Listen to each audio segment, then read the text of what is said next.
আসসালামু আলাইকুম। প্রাথমিক প্রধান শিক্ষক নিয়োগ পরীক্ষা কিন্তু দ্রুতই অনুষ্ঠিত হতে যাচ্ছে।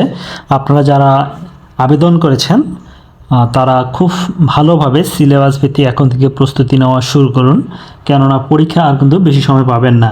আজকের ভিডিওটিতে আমি জানাবো যে কোন কোন বিষয়গুলো, ইংরেজির কোন কোন বিষয়গুলো আপনাদেরকে অবশ্যই জানতে হবে। এগুলোতে অবশ্যই আপনাদের এমসিকিউগুলো একদম ঠোঁটস্থ করে রাখতে হবে, কেননা এই কয়েকটি টপিকস যদি আপনারা ইংরেজিতে পড়েন তবে অবশ্যই আপনারা এখান থেকে ফুল মার্কস কিন্তু পেতে পারেন।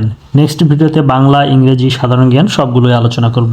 এক নম্বরে পার্টস অফ স্পিচ। ইংরেজির মধ্যে আপনাদের পার্টস অফ স্পিচের বিভিন্ন বিষয়গুলো জেনে নিতে হবে। এখান থেকে কিন্তু আপনারা অবশ্যই 2 বা 1 নম্বর 100% কমন পাবেন। এরপর রয়েছে আপনার যে বিষয়টি, সেটি হলো ভয়েস। ভয়েস থেকে অবশ্যই আপনি কিন্তু কমন পাবেন, সেহেতু অবশ্যই আপনাকে ভয়েসটি ভালোভাবে জেনে নিতে হবে। এরপর রয়েছে ন্যারেশন। ন্যারেশন থেকে আমরা প্রতিবারই দেখেছি যখনই পরীক্ষা হয়েছে প্রধান শিক্ষক, ভয়েস, ন্যারেশন এগুলো থেকে কিন্তু 2 বা 1 নম্বর 100% কিন্তু কমন এসেছে, সেহেতু এই বিষয়গুলো আপনাকে জেনে নিতে হবে। এই অধ্যায়গুলো অবশ্যই ভালোভাবে পড়ে নিতে হবে। এরপর রয়েছে আপনার রাইট ফর্ম অফ ভার্বস। এখান থেকে মাঝে মধ্যে আসে আবার আসে না। এরপর আছে correction of sentence. Correction of sentence কিন্তু আপনাকে খুব ভালোভাবে পড়ে নিতে হবে, কেননা এখান থেকে কিন্তু আপনারা অবশ্যই 2টি প্রশ্ন কমন পেয়ে যাবেন। 2টি প্রশ্ন এখান থেকে অবশ্যই আপনারা পাবেন।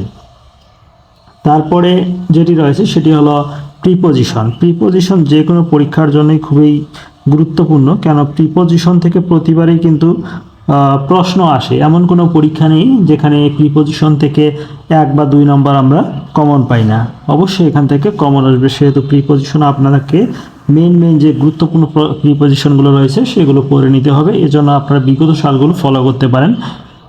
কোনগুলো টপিকস বিগত সাল পড়লেই হয়ে যাবে আমি ভিডিও শেষে জেনে দিব, আপনার জানাই দেব। এরপর রয়েছে ফ্রেশ আর আরডিএম ফ্রেশ।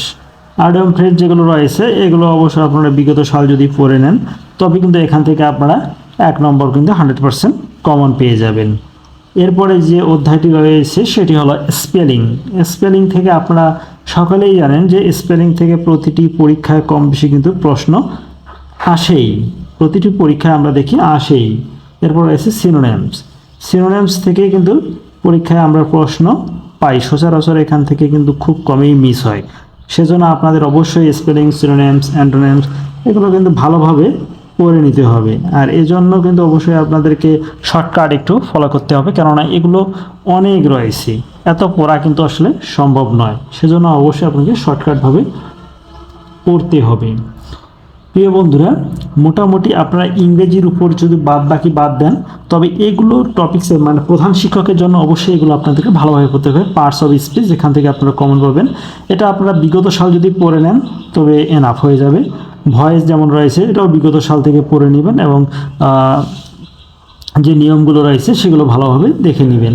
ন্যারেশন রয়েছে, এটাও বিগত সাল থেকে আপনারা কমন পেয়ে যাবেন। কারেকশন এটা তো 100% পেয়ে যাবেন বিগত সাল থেকে। প্রিপোজিশনও পেয়ে যাবেন ইনশাল্লাহ, এটাও পেয়ে যাবেন। Idiom and fresh, spelling, synonyms, antonyms এগুলো মোটামুটি আপনার প্রধান শিক্ষককে কিন্তু বিগত সাল থেকেই পেয়ে যাবেন। আরেকটি বিষয় ভালোভাবে জেনে নেবেন, সেটা হলো ট্রান্সলেশন। ট্রান্সলেশন কিন্তু প্রতিটি পরীক্ষায় আসে না, বেশ কিছু পরীক্ষায় কিন্তু আমরা দেখি যে ট্রান্সলেশন চলে আসে, বিশেষ করে নিবন্ধন, প্রাইমারি এগুলোতে কিন্তু ট্রান্সলেশন খুবই গুরুত্বপূর্ণ, কেননা 1 থেকে 2টি প্রশ্ন কিন্তু মোটামুটি আমরা দেখি চলে আসি।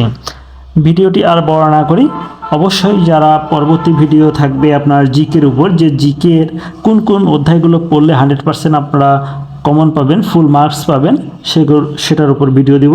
তারপরে থাকবে আপনার বাংলা সাবজেক্টের উপর, এরপরে থাকবে ম্যাথের উপর, যে ম্যাথের কোন কোন অধ্যায়গুলো আপনারা পড়লে মানে শর্টকাট কোনগুলো পড়লে 100% কমন পাবেন সেগুলো নিয়ে আলোচনা করবো ইনশাল্লাহ।